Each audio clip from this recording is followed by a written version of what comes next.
Hello everybody, happy weekend, and in this video we're going to take a look at silver and silver Wheaton on a technical analysis basis. We've had a nice little run higher. The moves from the August lows, which was roughly at around $18 an ounce on the breakout period, has now managed to get to about 21 and a half.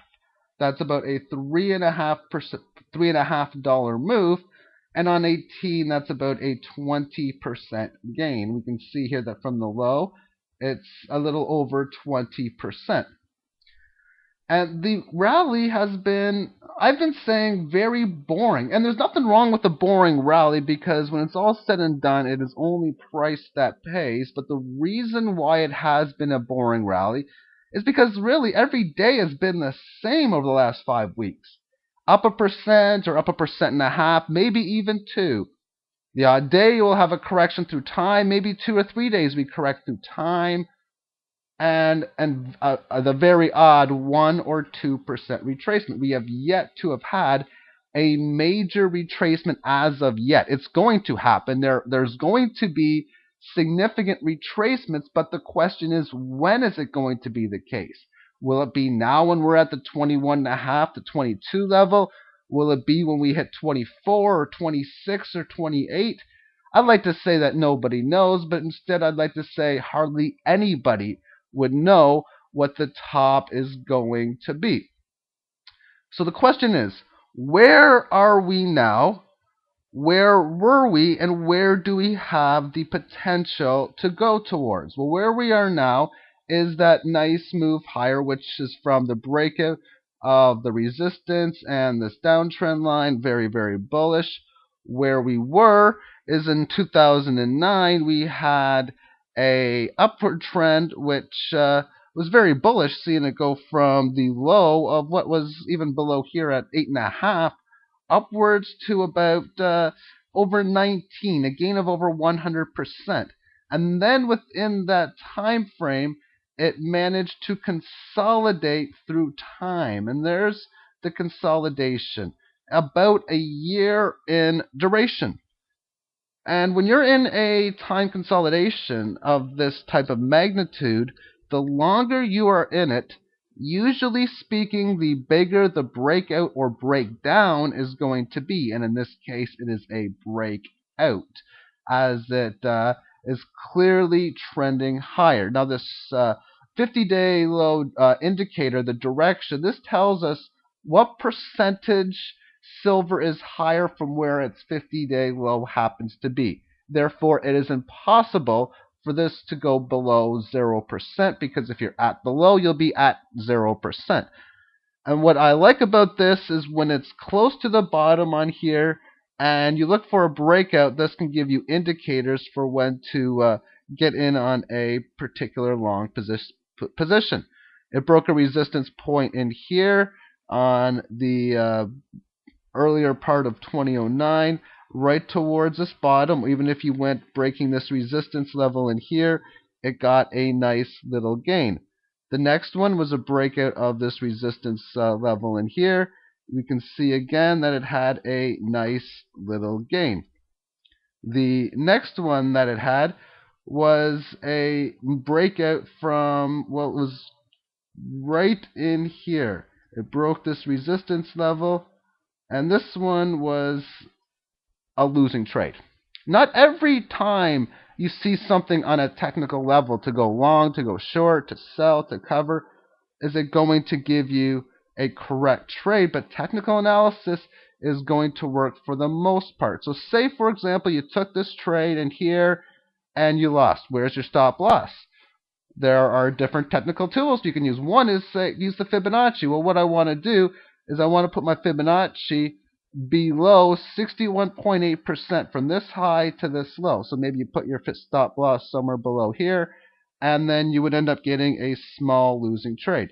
So therefore, the next one was a breakout of this resistance level in here, which worked out to obviously a good trade because you're buying it at 16-ish or so, and it managed to get up to 1985.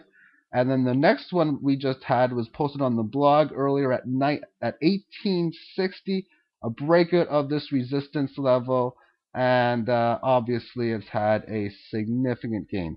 Now this indicator I've only been using now for about a couple of months, but it seems as if it gives you a good direction to be able to buy not at the bottom, but as it is breaking out from a relatively new bottom.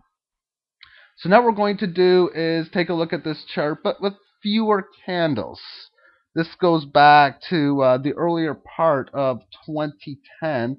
And if we take a look at the candles one by one or series by series from the rally, this was where the rally began. It gapped lower to a point where it was above this low, but at the time it was a low it had not seen in a few weeks. And the rally came on really heavy volume.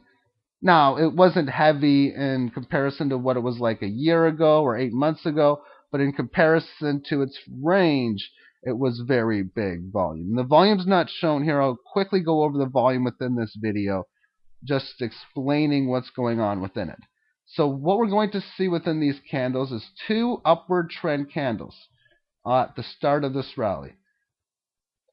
And then from these two rallies, we have here three candles where it consolidates through time. We follow that up with an upward candle. This little small red candle is a time consolidation. We follow that up with two candles going towards the upside. Follow that up with another time consolidation. Then there was four different candles in here that were towards the upside after it consolidated through time for four candles. And then there were three time consolidations right in here. We followed that up with the heavier volume coming again. We've had more big volume.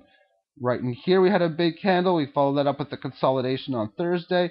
And on Friday, another big move towards the upside. And I was hearing on a video from, I don't remember what the link is, I put it on the blog, but they were saying that because the volume is low, this is telling us that gold and silver is not for real, at least not anytime soon, and that a retracement would be coming. Where if you have this rally on low volume, and then that would be the case, but the question is, how do we know that higher volume is not going to appear? I'll be talking about a break of this trend line, because if that happens, most likely what's going to happen is big moves to new levels, roughly around the 23.5 to 24 level, and that would most likely come on massive volume. So what I am saying is, just because volume is somewhat light, or even if it's heavy, doesn't mean that we cannot have heavier volume that's going to follow suit within this rally.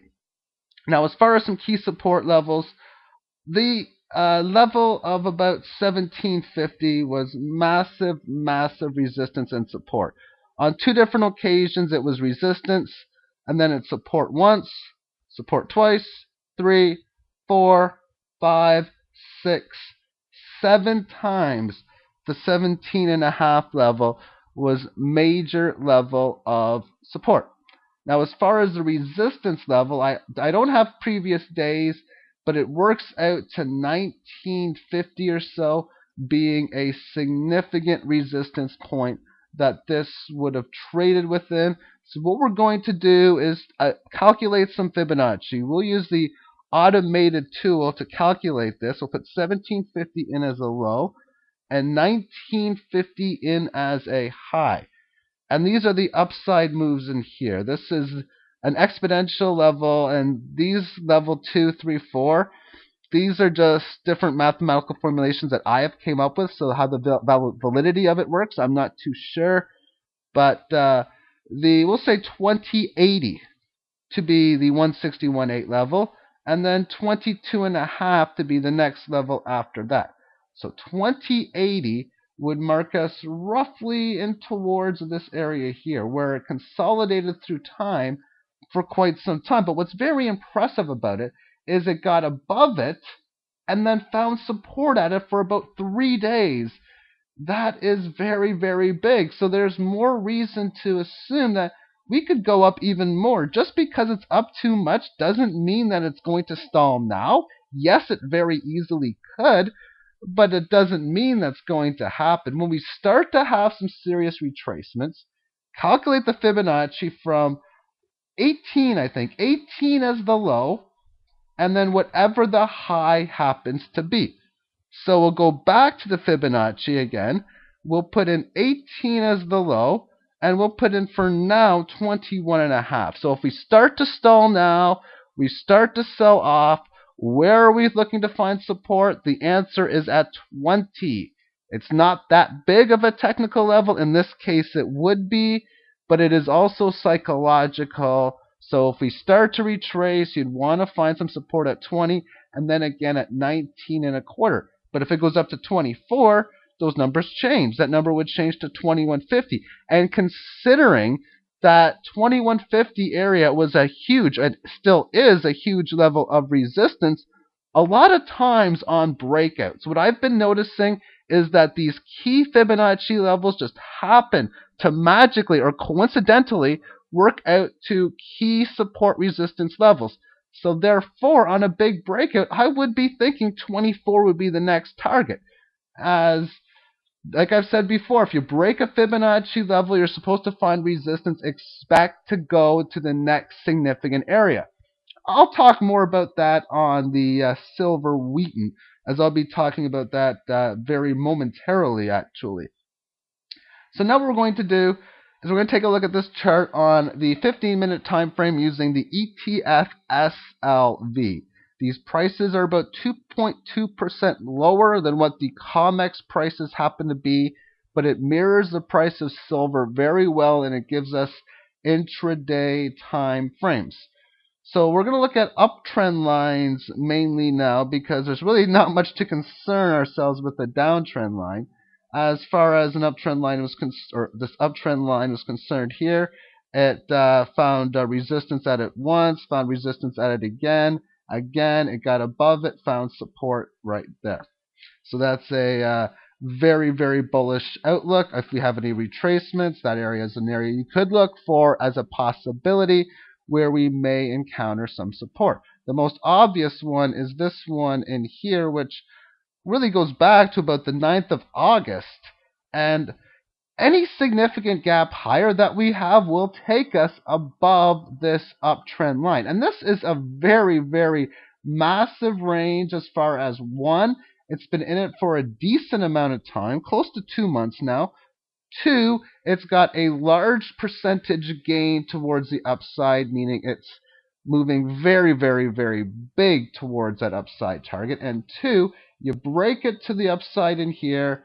That's where you can expect to have big moves. If we have some heavy volume, which you would expect on that you would be expecting the 23, 24 area to be a level of resistance. Alrighty, moving on again. The significant trend line here is one that connects this bottom, this high, this high, this high again. It managed to get above it, find support. A little bit of a trap below where it found support on the blue 5-day moving average. But then again, it found support at that level again. So there's showing more bullish signs within the market. As far as the other moving averages, the yellow line represents the volume weighted average from this low. That will and should be. I'm not going to say will, but the odds favor it should be significant. At some point, we have some retracements. This line here is a 20-day moving average, and this is a VWAP from back towards this low in here. All right, so now what we're going to do is switch this over to the spreadsheet itself and look at some silver Wheaton. And we're looking at silver Wheaton on the daily time frame, and it's been going up quite big, if you will, going from a bottom of $2.50 past $25, which is over 10 times its value. It's been in a long-standing uptrend, And what we want to take a look at, or what I'm going to take a look at, is some Fibonacci. We're going to calculate this bottom here at roughly $2.51. This bottom was $2.56. This one was $2.51. So therefore, it managed to pierce this bottom on 2 occasions. Question is, which top do we use? The one that I like is the resistance level roughly right around here. We'll call it 7 even, because it was resistance, resistance. Then when it got above it on this level here, we found support on 2 occasions. So what we'll do is we'll get the Fibonacci calculator, and with the value of 255 and 750, we have 161 level at 10.5. So we'll eyeball 10.5 on here, which would be roughly somewhere around here, which was an area that was resistance, and then it fell down, had resistance. But what you notice, you have resistance, you come back, you find successful support, you're probably going to get above it. And as I've said, when you break resistance, you would like to find support. That doesn't mean you will. This is one example where this key resistance level was not tested as support. The next one is 1551 as its next level. So 1551 will draw in, which is pretty close to this line here. And it was an area that was consolidating for quite some time in here. So that Fibonacci level was quite valid. The next level, 2352. So 2352 would be up in here somewhere. And this move higher was close to its Fibonacci. However, what you can notice is if it fails to get to the level but close, like we did on these 2 occasions here, pulls back, even though it hasn't been tested, the chances of breaking this level are greater than an original hit. But one may say, you know what, we should have found resistance here, retrace back to this previous resistance at say 20 something and then get by it, but no, it just went right through it. So the next key resistance level is 36.47. Therefore, we got some legs for this to go higher. And I'd actually think 36 is the next target, because when you break this level, you'd have to think the chances of getting by it are pretty good. Now, there might be some consolidations along the way. Maybe we come back and we find support at this level, or even at this previous resistance level before we get back to it.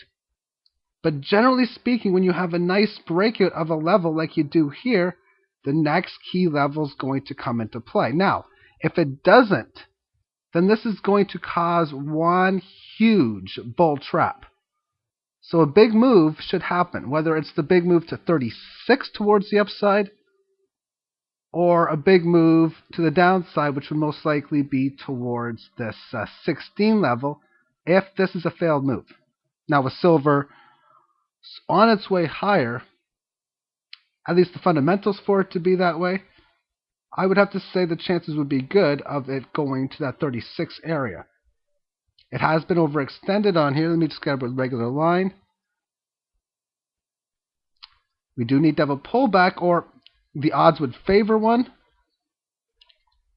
But because it's managed to get by this resistance field, I think the odds do favor a move towards the 36 area. Thank you for watching, and have yourself a magnificent weekend. Bye-bye.